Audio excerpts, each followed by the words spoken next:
Hello everyone, we're back from the FanStands. This week we're doing a special on the El Clasico. Wow. Yeah. Hola amigos. Yeah. Going Spanish style Yes. this time. Yeah, going Spanish. And this week the El Clasico happened and Real Madrid put one up over Barcelona, Barcelona. winning 2-0. Vinicius Jr. Scoring and then Mariano scoring Right right, at the right at end. the end. So what's going on at Barcelona? Hassan, a lot of things are going on at Barcelona right now. Usually not a club who sacks a coach Hmm.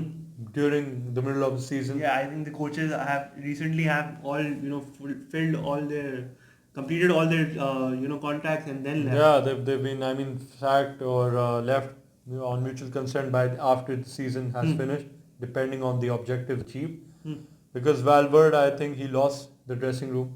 If you remember, son, we had a talk about this apart from the video. If you remember, before the El Clasico, we were sitting Hmm. before the match, and we were talking that problems with the board, problems, complaints coming in that the players were not training hard under Valverde.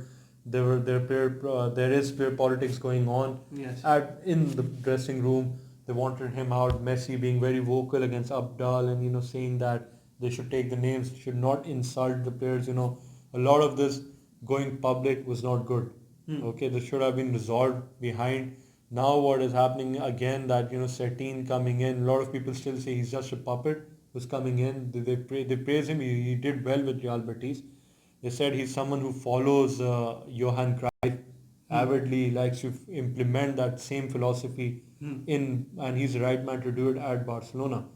But But is he experienced enough to do it at Barcelona? so yes, and that is again coming in that the assistant to Sertin, he said that news coming in after the Classico defeat that he told Messi you have to work harder than that because he was nowhere to be found in the second half in that match, isolated Hmm. because of Zidane's tactics. Yeah. You have to realize it was not Messi on his own; it was Zidane's tactics. Okay, and Messi having a fallout, and a lot of people say he's the gangster in the team. Whatever he says happens, and he wants that coach to be out as well. Yeah, I think These are rumors coming in. yeah, but that gangster thing is what we also hear in the international team as well. We do, and that is why it's coming out in the open that we a lot of us, we suspected, we know that when you have players like Messi, Ronaldo, big players, Hmm. big egos there, the differences, or Ibrahimovic, the differences, Ronaldo and Ibrahimovic are a bit more vocal than Messi, who I And think they're a bit more likes public. likes to do it, likes to do his job in silence, and obviously he's human, he must have his own saying in the team. You form an alliance, you form groups in the team. Transfers have not been going well for Barcelona. I've been critical that they've forgotten the La Masia Hmm. way, the Johan Cruyff way, the Catalan way, and they were trying to imitate Real Madrid, Hmm. but just signing big players for big amounts, and that hasn't worked. In Coutinho transfer was a flop. Dembele for me, good player, very good player, high potential. You paid a lot of money for him, I think injury prone, non-serious attitude, and then Suarez. You knew he was going to get injured. He had to go for surgery in January. You did not buy a player in the mid season. in the mid-season in January, and then you get an emergency signing, someone like Brathwaite who was playing in Liga. He scored, I think, 8 goals only in 18 matches. Yeah, but the thing was that a lot of people criticized this move as well, that Barcelona were given special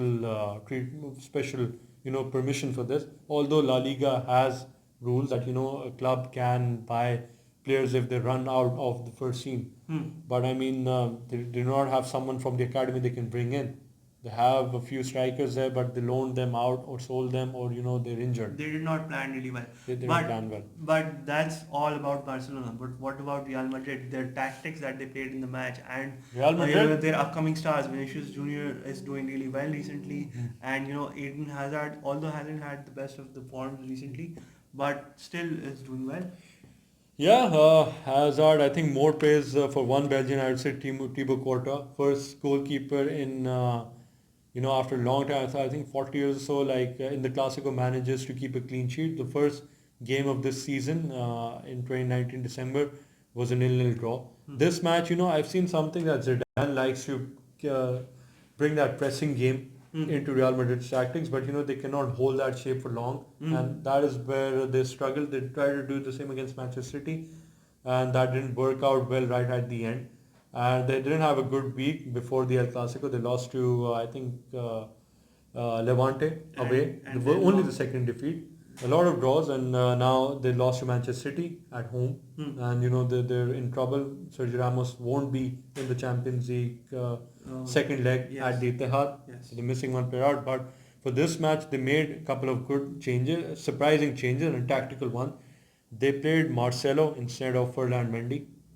And what happened was that Marcelo is a very attacking player. They isolated they wanted to kill Barcelona's defensive structure.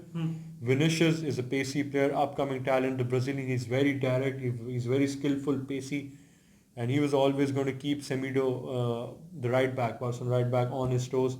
He was occupied on the right hand side with always wary of Vinicius' threat, and he couldn't go out to assist the Barcelona midfield and attackers. Okay, and then they chose Arturo Vidal over Braithwaite, who was there in the midfield. Now Braithwaite and Busquets, they like to play deep, so you're losing options up front. You have less personnel up front, and Arthur and De Jong, there were a lot of spaces between them as well. Messi and Griezmann, there were a lot of spaces between them as well. Messi was also coming in deep, playing a more of a playmaking role. Griezmann was literally the last man with shoulder to shoulder with the last defender. Yeah. And he was always, when you have someone like Varane and Ramos, it's not easy to, Yeah, physically, and his presence is not the same. Griezmann Suarez was missed. They played well in the first half, despite the high pressing from Real Madrid. Benzema was even charging when Ter Stegen, the goalkeeper, had the ball. Now, because of the sudden charge from Benzema, it eliminated the time for Ter Stegen to pick out a pass. So he was forced to go long, and Real Madrid had every player covered. Yes. Their defense, Casemiro and Valverde. So they were there in the midfield to just pick on those pieces and feed it to Benzema, Isco, or Vinicius Jr. there. So good tactics from Real Madrid. And in the second half, what happened was, even when Messi tried to go on the right, the distance between him and Griezmann increased. Yeah. And there weren't a lot of bodies who would they couldn't pass the ball around. Basically, they lost the game in the midfield because It's a midfield battle. It was a tactical battle, and when Vinicius had the chance, when Braithwaite did come in, what that changed was that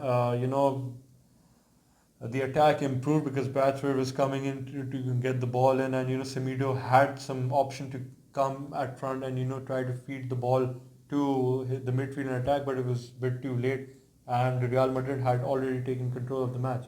Definitely. So, what do you think of the rest of the season? They've still got 12 games to play, and they're only a point apart. Son, it's too close to call. It's too close to call. If Barcelona would have won, there would have been, I think, 5 points. I think 4 or 5 points ahead of Real Madrid. Real Madrid only lead Barcelona by, I think, A point. A point. It's still too close to call, but the way things are going, I think Real Madrid can do it.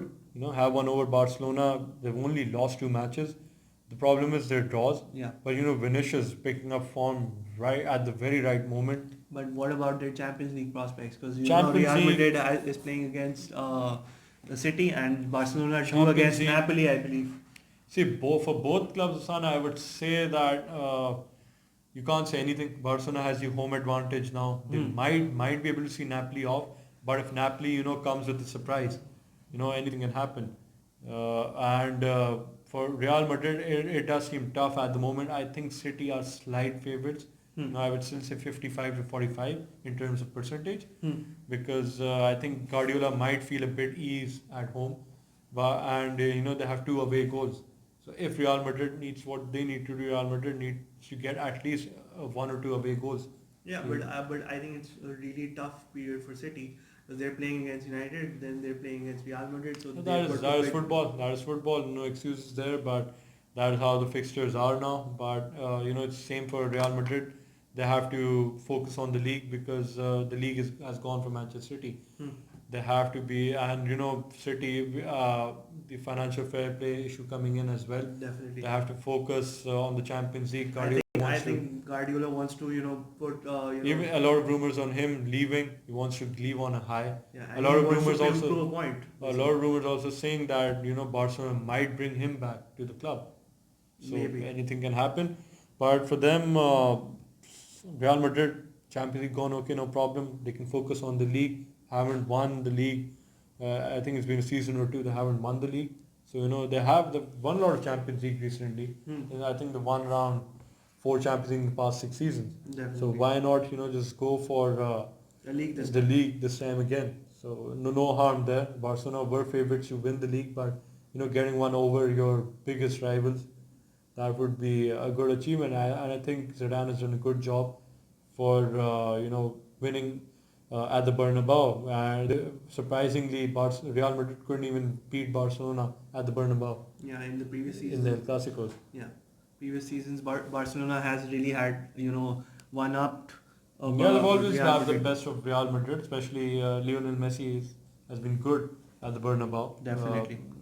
I think he likes to play under the pressure. Yeah, I like to play under pressure, but this time I think it was too much for him. Zidane's tactical game plan worked very well, Yeah. and that was very impressive. A lot of people said that he was lucky because he had Ronaldo, but matches like these bring the best out of the manager, and this is the time when you need to prove yourself. Definitely. So I guess that's about Yeah, it. that's about it. So we tried our best to talk about Spanish football, the Yes. Classico, biggest match, in European and world football. Yeah, we're trying to We're trying to expand we deliberately did not talk the entire match because I think we've covered a lot already, and we want to leave it to you guys Definitely. about what are your thoughts, Real Madrid, Barcelona fans. So here's your chance. We have a lot of requests from Definitely. fans. To cover Italian and Spanish leagues, but Italian league right now is going through a phase. Yeah, we'll talk about that as well. I think next time what is happening in the Italian league. So guys, thank you so much again.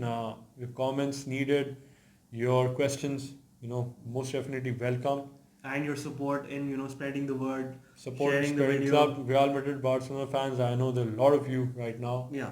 So Do let us know. Do you reach out to us. Do reach out. First time we're making La Liga video. So it's adios from me and Senior Hassan. So take care, guys. Thank you so much. All right. Take care.